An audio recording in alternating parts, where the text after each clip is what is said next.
Alright, so today on 5-Minute Theory, we are going to have a look at endgame theory, specifically rook and pawn endgame theory. It has been said that all rook endgames are draws, and while they are certainly very drawish, you can also play them for a win. Now, that said, we're starting off with a position that is a forced draw. Today, we are only going to look at positions involving rook versus rook and one pawn.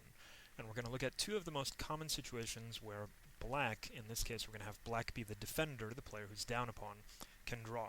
Now, if the pawn is a rook pawn or knight pawn, that's any of these files. If the pawn is a rook pawn or knight pawn, the draw is incredibly simple. All you have to do is put your king anywhere in front of the pawn on the same file as the pawn and have your rook on the same rank. The last rank, in fact, works best because the white rook cannot sneak around behind the black king. There's no 9th rank or 10th rank to deliver checks from, so you just stick your king here. It's super passive defense, but in this case it works. So all you have to do is go back and forth with the rook. We're going to see what happens if white tries to make progress. You can check, we'll just step over. Okay, you can check, we'll just step over. Of course, if white tries too hard, bad things can happen. For example, let's say we cover some checks, we're just going to step over, we push, we're just going to step over, okay, there we go.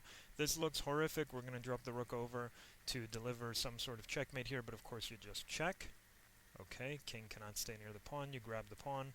This is super easy. Again, in any case where it's an extra pawn on the rook or the knight file, okay, anywhere over here, in all of these cases, very simple drawing plan. King in front of the pawn.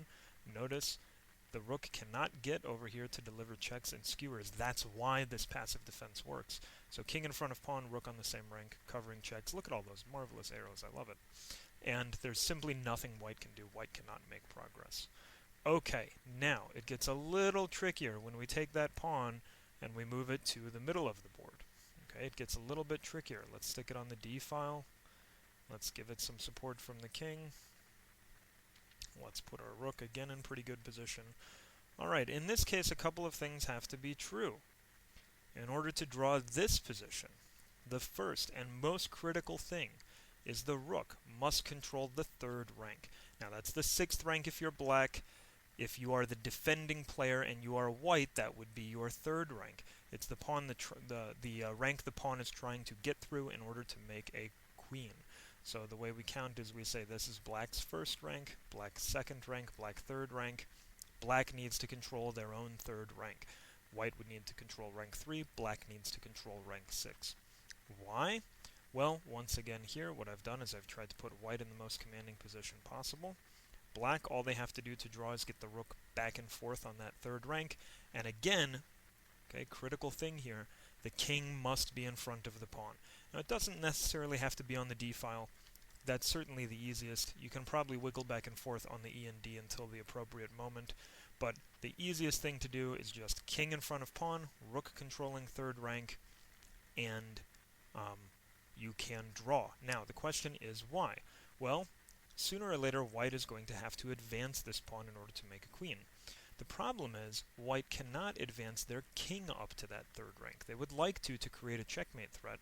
However, unfortunately, they simply cannot do that because as long as our rook patrols rank 3, the king cannot step up. For example, if they try something fancy, like stepping over here, offering a rook trade, you just take it, and it's a drawn king and pawn endgame. As long as you know your basics of opposition, this is easy. Okay, piece of cake. So, therefore, in order to get their king up to the 3rd row to help participate and make threats, white cannot simply offer a rook trade. Of course, they can also try to get fancy again this way, offering the same rook trade. You're just going to take it, and again, as long as you understand opposition, this is a draw. Okay? Now, heading back. Therefore, sooner or later, let's give white the best possible situation. We'll put his rook as far away as we can get it. Sooner or later, white is going to have to push this pawn. Now, the problem is, when the pawn is still on d5, and we drop our rook all the way down here to come give checks, it doesn't work. The king can simply hide in front of this pawn. The pawn provides a very nice shield. Well, why the 3rd rank, you ask? Why is this 3rd rank so critical? because once that pawn pushes to the third rank to shield the king now wants to step up. If we get lazy and make a back and forth move, the king steps up, and holy cannoli, there are checkmate threats all over the place. This is bad news. Black will lose this endgame now. But black has this resource, rook b1 in this particular case. You drop the rook as far away from the white king as you can, and the white king cannot escape checks. King e6, threatening mate in 1, but now just check. Check, check, check. All night. Check, check, all night. Okay? Any Rounders fans? And you just check. If the king, of course, ever steps away from the pawn, you grab it, and there's nothing else you can do. If you walk towards the rook over here to get away from checks, okay, congratulations, you successfully avoided my checks. Now I'm going to come win your pawn. Okay, very simple.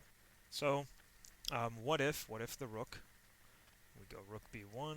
Oh, I made so many checks. Check, check, check all night.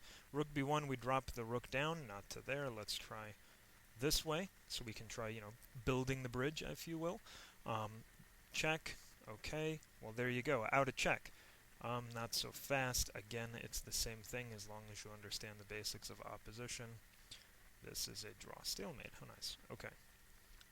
So, again, when you are down a pawn, you've hung a pawn in a rook and pawn endgame, all you have to do, step 1, control the third rank. Step 2, king in front of pawn. This is a draw 100 times out of 100. When the pawn pushes up to rank 3, hey, there's no cover for the king. You just check, check, check all night long.